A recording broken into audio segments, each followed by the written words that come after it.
Hello friends. आज हम लोग 6.1 का एक प्रमेय करने वाला है, ठीक है। क्योंकि चैप्टर हम लोग पढ़ा ही रहे थे, सोचे बीच बीच में कुछ और जो अलग से टॉपिक रहता है, कुछ वीवीआई रहता है, वो सभी करा देते हैं तो बढ़िया रहेगा। इसलिए हम आज सोचे, तो हमको याद आया कि प्रमेय एक अच्छा क्वेश्चन माना जाता है एग्ज़ाम के हिसाब से, ठीक है। तो इसमें हम देख लिए और इसमें सोचे कि जो अब एक एक करके प्रमेय आप लोगों को बता दिया जाए। तो इसमें टोटल 9 प्रमेय है, तो उसमें से हम लोग को सब प्रमेय पढ़ना है नहीं, 4-5 पढ़ेंगे हम लोग, उसी से कोई एक आएगा, ठीक है। हम बता देंगे कि कौन कौन वाला आने की संभावना है।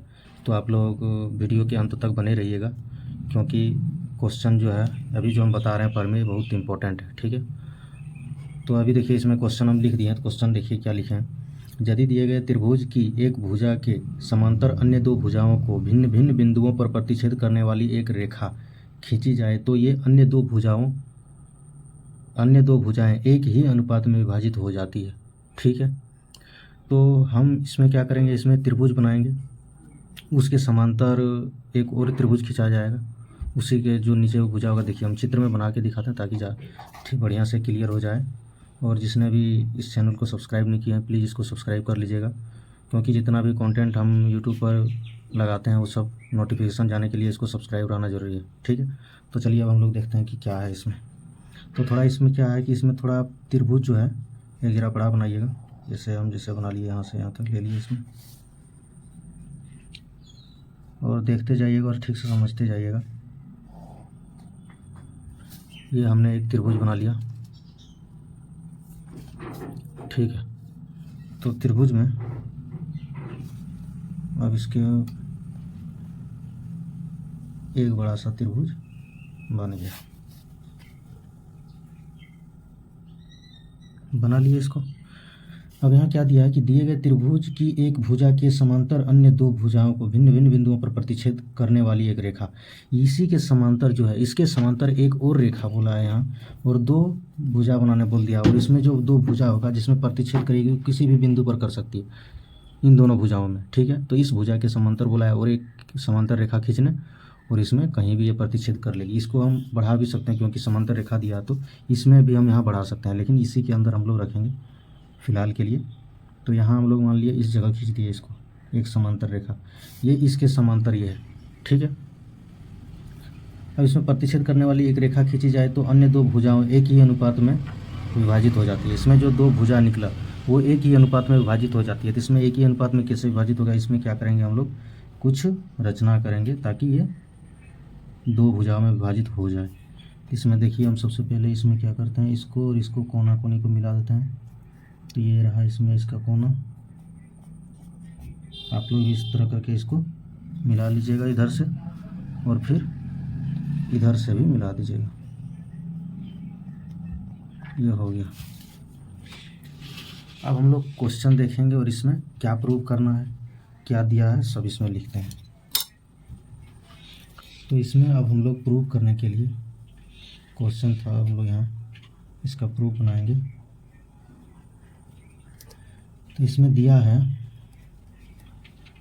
देखिए इसमें पहले इसका नाम हम लोग नोटिस कर लेते हैं, ठीक है। तो इसमें ये हो जाएगा, ये बी होगा, ये सी होगा, बड़ा वाला पहले लगा दिया, ये बी सी, और ये डी कर देते हैं, ये ई कर देते हैं, क्योंकि ये इन दोनों के समांतर है, दोनों समांतर है, डी हो गया, ठीक है। तो इसमें दिया क्या है कि त्रिभुज ए बी सी में, त्रिभुज ए बी सी में ये डी ई समांतर क्या है, तो बी सी है। ये डी ई समांतर इस तरह दिया जाता है, ठीक है। त्रिभुज ए बी सी में डी ई समांतर क्या है, तो बी सी है।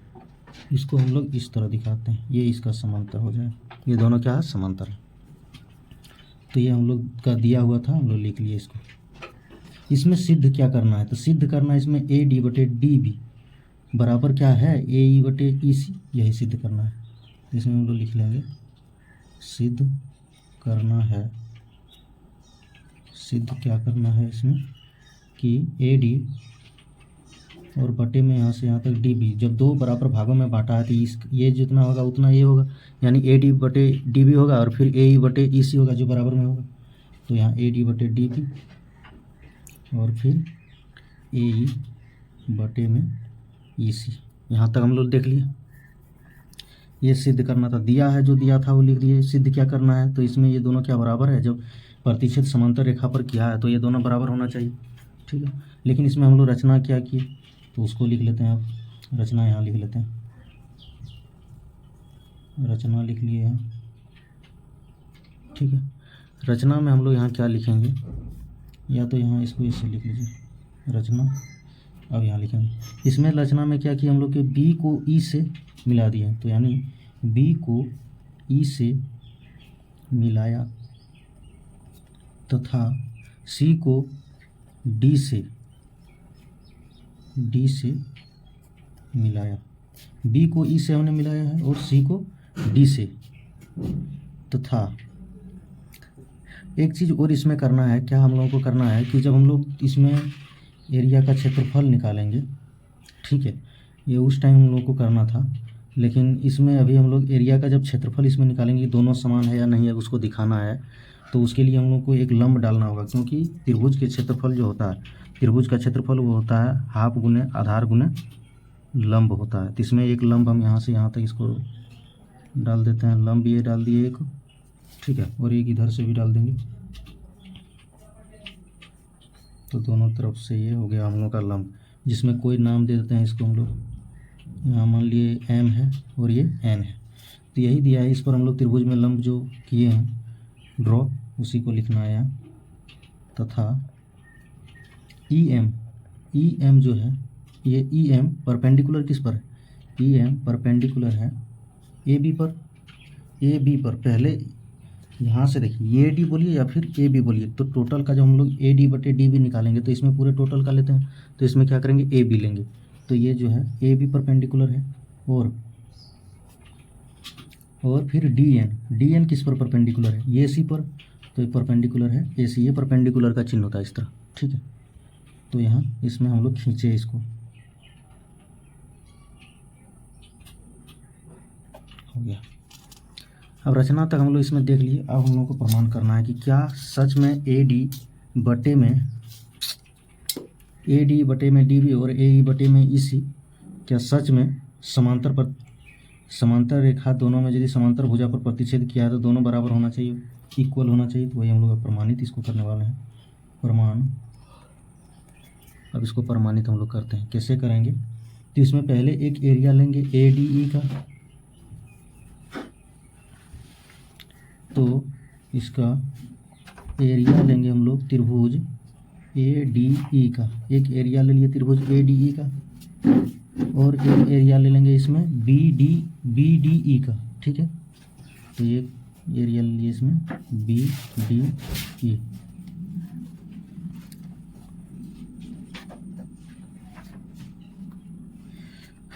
तो अब इसमें एरिया का, इसमें यदि हम फॉर्मूला लगाएंगे तो इसमें होता है हाफ इंटू आधार होता है जो क्या होगा ए डी होगा, ठीक, आधार क्या हो जाएगा ए डी होगा, और इसमें लंब क्या होगा, लंब इंटू आधार होता है तो लंब हो जाएगा ई एम और आधार हो जाएगा ए डी, तो ये हो जाएगा ई एम आधार, लंब इंटू आधार कर देंगे तो ये ई एम और इंटू में ए डी हो जाएगा, तो ये ए डी हो गया। और नीचे अब बी डी ई का यदि हम लेंगे, बी डी ई का यदि हम लेते हैं तो एक चीज़ गौर करने वाली इसमें बात है, ये क्या हो जाएगा हाफ, ठीक है। ये बी डी ई में यहाँ देखिए इससे ये जो है 90 डिग्री का कोण बना रहा है, इस लाइन को यदि हम छोड़ के इसको लेते हैं तो ये वही परपेंडिकुलर इसमें 90 डिग्री बना रहा है और इसको ये त्रिभुज बना रहा है। इसमें लंब डाले थे इसलिए हम लोग बी डी ई को लिए, तो इसमें क्या करेंगे हाफ इंटू, इसमें डी ई के समांतर हम लोग ई एम को लेंगे, ठीक है। डी ई समांतर को, इसको जो है ये समांतर रेखा दिया है इसके बराबर है, तो इसमें जो लंब दिए इसी पर लंब दिए, तो इसमें ये जो लंब दिया हुआ है तो इसमें क्या करेंगे ई एम ले लेंगे हम लोग ये लंब में, और आधार इसको लेंगे, यहाँ आधार लिए ए डी, यहाँ आधार लेंगे डी बी, तो ये हो जाएगा हम लोगों का डी बी, ये आ गया। तो अब ऊपर जो है लंब ऊपर वाला और नीचे वाला दोनों में लंब अर्थात कट जाएगा, 1/2 भी कट जाएगा, ठीक है। तो बच जाएगा क्या इसमें, तो बच गया इसमें डायरेक्ट इसका एरिया, इसमें ए आर भी शॉर्ट में हम लिख सकते हैं, इसीलिए इसमें लिख देंगे एरिया जो बचा वो त्रिभुज ए डी ई, शॉर्ट में इसको एरिया लिखेंगे, ठीक, त्रिभुज ए डी ई, और बटे में ये हो जाएगा फिर एरिया त्रिभुज बी डी ई। तो यहाँ से अब हम लोगों का ये कितना निकल गया ए डी और बटे में डी बी, ये इक्वेशन 1 मान लीजिए। ठीक इसी प्रकार हम लोगों को दूसरा प्रूव करना है ए डी ई और फिर बी सी और ई, बी सी और ई। इसमें यदि बी सी और ई में यदि देखेंगे तो इसमें इसका जो है, इसको यदि ले लेते हैं तो इसमें ये परपेंडिकुलर यहाँ से इसका ये बन रहा था, ये यहाँ से अब इसका ये बनेगा इधर वाला। ठीक है, तो इसमें हम लोग देख लेते हैं इसी प्रकार इसमें एरिया ले लिए एक बार, क्या सेम वही लेना, ज़्यादा इसमें कुछ और नहीं है। ए डी ई तो लेना ही है और फिर एरिया इसमें लेना है क्या, तो त्रिभुज बी सी ई, ये बी सी और ई। तो यहाँ क्या हो जाएगा ए डी का वही हाफ इंटू, लेकिन अब जो है आधार इसका इधर होगा तो परपेंडिकुलर इधर वाला लेना होगा, तो इसमें क्या हो जाएगा डी एन हो जाएगा और बेस इसका क्या होगा ए ई होगा, ए ई, और फिर ये हाफ हो जाएगा इंटू में डी एन होगा परपेंडिकुलर इसका, क्योंकि लंब जो होगा अब इसमें ये त्रिभुज यदि लेंगे यहाँ तक, इसमें देखिए पहले इधर वाला हम लिए थे ए डी, इसका यदि लंब हो रहा था तो त्रिभुज यहाँ वाला लिए थे इसके समांतर। अब इधर यदि ये लंब हो रहा है इधर वाला लेंगे, क्योंकि ये जो है त्रिभुज एक बन रहा है। अब इधर में यदि ये लंब ले रहे हैं मतलब इसका कि ए ई यदि लेंगे और ई सी, तो इधर वाला परपेंडिकुलर लेना होगा, तो इसमें हम लोग क्या लेंगे, इसमें डी एन लेंगे। तो वही डी एन लिखे और ए ई लिखे इस पर एक बार, ए ई ऊपर वाला से ये वाला, अब की बार जो लेंगे वो ई सी पर लेंगे। तो इसमें क्या होगा डी एन नीचे भी हो जाएगा, परपेंडिकुलर जो होगा लंब एक ही रहेगा, डी एन चेंज नहीं होगा, और फिर इसका जो आधार लेंगे वो ई सी लेंगे। इसमें फिर उसी तरह डी एन भी खत्म हो जाएगा, हाफ ऑफ दोनों खत्म हो जाएगा। अब एरिया में इसमें क्या बच गया, तो एरिया में इसमें बच गया, इसीलिए त्रिभुज ए डी ई और बटे में फिर एरिया में त्रिभुज बी सी ई। तो क्या हो गया इसमें बी सी ई का, ये हो गया ए ई और बटे में ई सी, ये इक्वेशन 2 हो गया। अब दोनों को यदि हम लोग बराबर करते हैं, ठीक है, दोनों को यदि हम लोग बराबर करते हैं, ये ए डी ऊपर में यहाँ ए डी ई सेम है, यहाँ भी ए डी ई सेम है, नीचे क्या है बी सी ई है और यहाँ बी सी, उसमें बी डी ई था, इसमें बी सी ये है, बी सी ई है, ये ई है, ठीक है, बी सी ई है। तो अब इसमें हम लोग कुछ लिखेंगे, जब हम लोग को कुछ प्रूव करना रहे तो अब कैसे ये होगा नहीं होगा उसको तो लिखना पड़ेगा। तो हम लोग इसमें क्या कुछ सुधार करके लिख सकते हैं, तो इसमें हम लोग क्या लिखेंगे कि चूँकि ये बी डी ई जो है, बी डी ई और सी डी ई, ठीक है, इसमें कुछ हम गलती लिखे थे, इसमें बी ई सी लिए थे, इधर से इसको लेते तब यहाँ जाता। अच्छा एक ज़रा इसमें मिस्टेक हुआ है, देखिए इसमें त्रिभुज में इसमें लिए थे जब हम ए डी ई और यहाँ से फिर डी बी डी ई इधर वाला लिए थे, तो अब इधर वाला लेते इस तरह, तो इसमें क्या हो जाएगा सी डी ई हो जाता थोड़ा सा, तो इसमें यहाँ थोड़ा सी डी कर दीजिए, हाँ देखिए इसमें कर दिए सी डी ई, और यहाँ भी हो जाएगा थोड़ा ये सी, ये डी और ये ई, ठीक है, थोड़ा सा सुधार कर दिए। तो चूँकि त्रिभुज बी डी ई, ठीक है, तथा त्रिभुज सी डी ई समान आधार, दोनों का आधार क्या था, समान था, समान आधार जिसमें क्या था डी ई वाले हैं, इसमें भी डी ई है, इसमें भी डी है, तो यहाँ हम लोग का ये डी ई समान आधार था, इसका बेस था ये वाला, इसका भी इधर का भी और इधर का भी दोनों तरफ का ये डी ई बेस था, तो इसमें डी ई वाले समान आधार वाले, तथा ये डी ई समांतर है बी सी, इसीलिए डी ई समांतर बी सी के बीच है, के बीच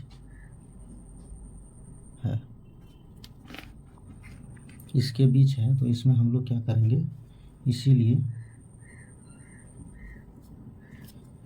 ये एरिया जो होगा त्रिभुज बी डी ई का, जब ये दोनों डी समांतर बी सी के बीच में था कौन, डी, यहाँ भी था, यहाँ भी था, ठीक है, ये डी है, यहाँ सी है, तो इसमें से ये दोनों क्या हो जाएगा, बराबर हो जाएगा, बी डी ई और सी डी ई दोनों बराबर हो जाएगा।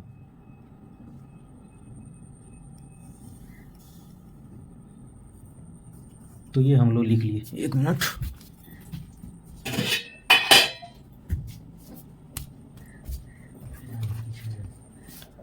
आप देखिए इसमें क्या करना है। जब बी डी ई और सी डी ई बराबर हो जाएगा तो हम लोग ए डी के नीचे बी डी ई और ए डी ई के नीचे फिर सी डी ई लिख सकते हैं, तो वही ए डी था, ठीक है। यहाँ यदि इसको दिस इज इम्प्लाई दैट, इसमें त्रिभुज एरिया क्या हो जाएगा, ए डी ई, और त्रिभुज देखिए, और इसमें फिर एरिया हो जाएगा बी डी ई, जो इसमें भी होगा एरिया देखिए, त्रिभुज ए डी ई और फिर एरिया में त्रिभुज सी डी ए। तो यहाँ से इतना, इसकी जगह क्या वैल्यू निकला है, और समीकरण 1 तथा समीकरण 2 से क्या हो जाएगा, इसके जगह हम लोग लिख सकते हैं क्या थे यहाँ, ए डी और बटे में डी बी, और फिर इसके जगह ए ई बटे में ई सी दिखा दे रहे हैं। देखिए जब यहाँ बी डी और सी डी के डी के बीच में था, तो इसमें हम लोग बी डी और सी डी को बराबर कर दिए, जब बराबर था ये, ठीक है, जब बराबर हो गया तो इसमें इसके जगह हम लोग क्या, ए डी से जब बी डी को लिए थे तो इसमें ए डी बटे में बी डी हो जाएगा, और ए डी के साथ सी डी लिए थे तो ए डी का साथ फिर सी डी हो जाएगा। तो समीकरण 1 से और 2 से यदि लेंगे तो इसमें देखिए ए डी कहाँ निकाला, ये ए डी ई और बी डी का निकाला, ए डी बटे डी बी, तो वही लिख दिए समीकरण 1 वाला, और फिर यहाँ ई बटे ई सी निकालें, ए डी ई और सी डी ई का, तो वही दोनों लिख के इसको बराबर कर दिया, यानी तो यह क्या हो जाएगा, प्रूव्ड हो जाएगा, ठीक है। तो हम लोग एक थ्योरम सीख लिए, इसी की तरह अब दूसरा थ्योरम है, कल इतना देर नहीं लगेगा, आज थोड़ा समझाने में देर लग गया, ठीक है। तो मिलते हैं अब हम लोग नेक्स्ट वीडियो में, देखते हैं आपको फिर पर में ला सकते हैं, क्योंकि अभी हम जो है क्लास चैप्टर 9 का क्वेश्चन नंबर 7 तक 8 तक पढ़ा दिए हैं, 9 भी शायद आज डाल दिए, तो 9 तक हो गया है, अब 10 नंबर बनाने वाले हैं, तो सोचे एक प्रमेय बना के डाल देते हैं इसमें, ठीक है। तो इसलिए हम प्रमेय बना दिए, आप लोग इसको बढ़िया से रिवीजन कर लीजिएगा और उधर भी अपना रिवीजन करते रहिएगा, ठीक से। तो आज के वीडियो में इतना ही, मिलते हैं नेक्स्ट वीडियो में, थैंक यू।